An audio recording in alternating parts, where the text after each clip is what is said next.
আপনি কি বিশ্বাস করবেন পৃথিবীর সবচেয়ে শক্তিশালী আর নিরাপদ জাহাজটিও মাত্র কয়েক ঘন্টায় সমুদ্রের নিচে হারিয়ে যেতে পারে? আজ অজানা ওডিসিতে আমরা জানব সেই টাইটানিকের গল্প যেটাকে কেউই ডুবাতে পারবে না বলে দাবি করা হয়েছিল। 1912 সাল, সমুদ্রের বুকে ভাসমান এক বিশাল রাজপ্রাসাদ যার নাম RMS টাইটানিক। সেই সময়ের সবচেয়ে বড় আর আধুনিক জাহাজ। মানুষের গর্বের শেষ ছিল না এটা নিয়ে।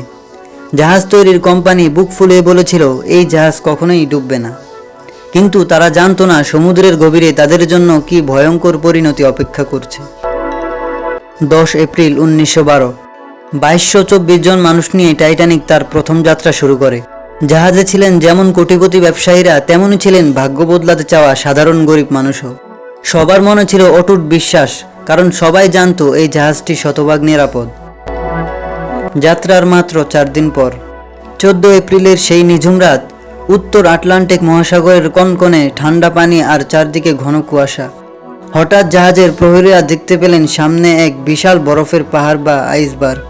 জাহাজটি সরানোর আপ্রাণ চেষ্টা করা হলো, কিন্তু অনেক দেরি হয়ে গিয়েছিল।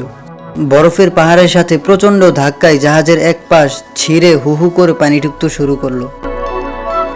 সবচেয়ে বড় ভুল ছিল জাহাজটিতে পর্যাপ্ত লাইফবোট ছিল না। 20টি লাইফবোটে বড়জোর অর্ধেক মানুষের জায়গা হতো। শুরু হলো বাঁচার লড়াই। নিয়ম করা হলো আগে নারী ও শিশুরা নামবে। সেই রাতে চোখের সামনে হাজারো পরিবার একে অপরের থেকে চিরতরে আলাদা হয়ে গিয়েছিল। মাত্র 2 ঘন্টা 40 মিনিটের মধ্যে সেই বিশাল জাহাজটি 2 টুকরো হয়ে পানির নিচে তলিয়ে গেল। 15 এপ্রিলের ভোরে সমুদ্রের জলরাশি শান্ত হয়ে গেল, কিন্তু রেখে গেল হাজারো মানুষের নিথর দেহ।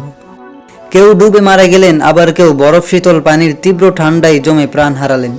সমুদ্রের বুকে তখন শুধুই হাহাকার আর নিঃশব্দ কান্না। আজ 110 বছরেরও বেশি সময় পেরিয়ে গেছে। টাইটানিকের ভেঙে যাওয়া অংশ আজও সমুদ্রের প্রায় 12,000 ফুট নিচে পড়ে আছে। এটি কেবল একটি জাহাজ ছিল না, এটি ছিল মানুষের তৈরি অতিরিক্ত অহংকারের এক করুণ পরিণতি। প্রকৃতির শক্তির কাছে আমরা যে কতটা অসহায়, টাইটানিক আজও আমাদের সেই কথা মনে করিয়ে দেয়।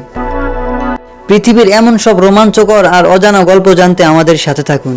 আজকের এই ভিডিওটি ভালো লাগলে লাইক দিন এবং সাবস্ক্রাইব করুন আপনার প্রিয় চ্যানেল অজানা ওডিসি। দেখা হবে পরের ভিডিওতে অন্য কোনো অজানাকে জানতে। ধন্যবাদ।